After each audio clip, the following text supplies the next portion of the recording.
has recently come to light an exchange between Jeffrey Leeds and former Secretary of State Colin Powell, in which he acknowledges that Israel has, quote, he says 200 nuclear weapons.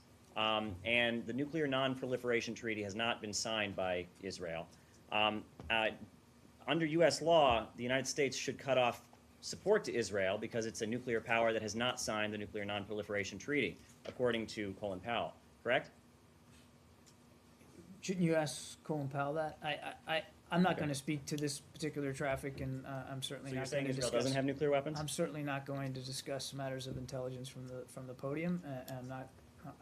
I have no comment on that. Okay. Well, the email says the boys in Tehran know Israel has 200, all we targeted on Tehran, and we have thousands. I mean, that seems to indicate that there's a knowledge of an Israeli nuclear program, which would make U.S. aid to Israel illegal. I think I've answered your question. Okay. Well, let me ask.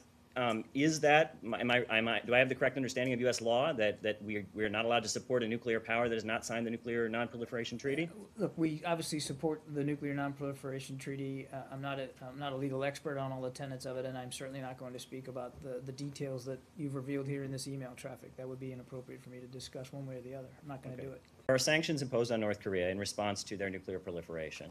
There were sanctions put on Iran in response to allegations of nuclear proliferation.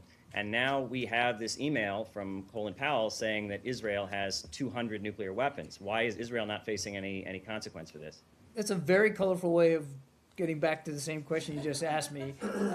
But I'm going to refer you back to the transcript when you see it this afternoon to what I said before to your question. Saeed? You're familiar with this email, right? I'm not. Oh. I have not seen it. I can't speak to